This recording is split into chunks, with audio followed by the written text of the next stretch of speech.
Oui. Gironi, vous êtes, j'en ai parlé en recevant son fondateur, qui était Laurent Chemla, donc vous êtes l'une des responsables, directrice de la communication de Gandhi. Vous avez aussi signé Ni pigeon, ni espion. Dites-nous ce qu'est Gandhi et votre mobilisation dans ce contexte. Gandhi a été fondé en 99 donc, par Laurent Chemla. C'était pour les noms de domaine. Mediapart, on l'a acheté chez Gandhi. Gestion, attribution des noms de domaine sur Internet. Donc c'est vraiment le cœur de notre métier. Et on a glissé vers l'hébergement depuis maintenant 7-8 ans. Donc on est bureau d'enregistrement et hébergeur. On a des data centers en France. Et c'est pour ça que la loi nous préoccupe. On a des data centers aussi aux États-Unis. On a des data centers au Luxembourg. Et on a une vraie mobilisation. Déjà parce que dans notre ADN, on est très, très citoyen. Et la loi nous pose un vrai problème en matière de séparation des pouvoirs. Ça, c'est une évidence. Tout le monde l'a dit très bien avant. Et la Commission nationale consultative des droits de l'homme le dit très clairement. Tout le monde le dit très clairement. On a un vrai problème de séparation des pouvoirs et c'est le fond du problème.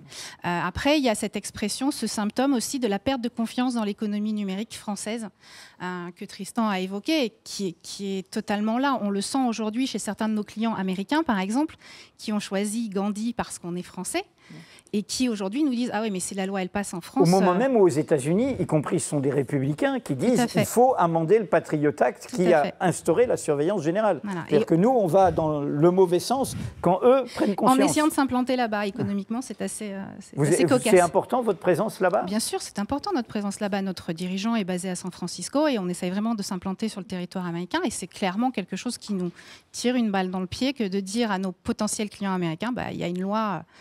pareil ou pire qu'aux États-Unis qui est en train de passer en France. Et surtout que les Américains récupéreront les données par la collaboration des services qu'on connaît. Voilà.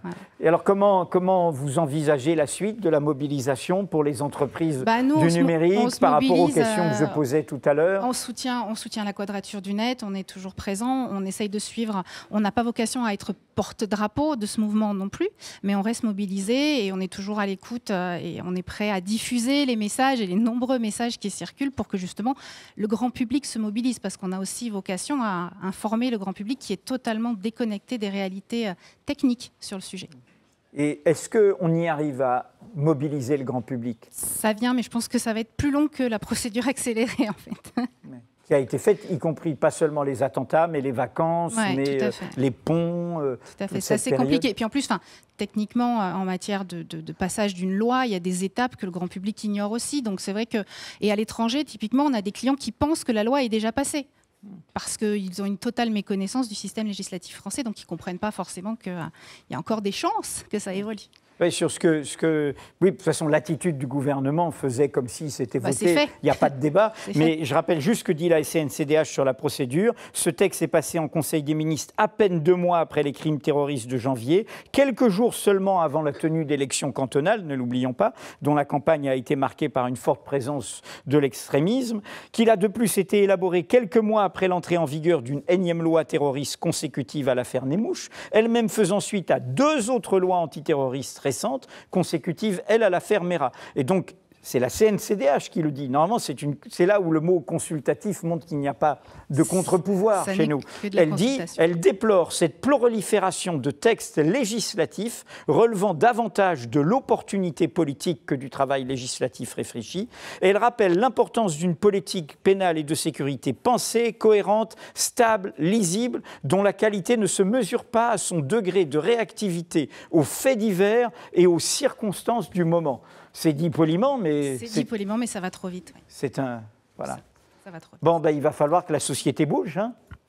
On ne peut pas faire autrement. Quand il y a un train là, qui est parti et qui a des docteurs Folamour aux commandes, faut essayer de le faire dérailler. Hein. Bon. Alors, Bluetooth, comment on fait?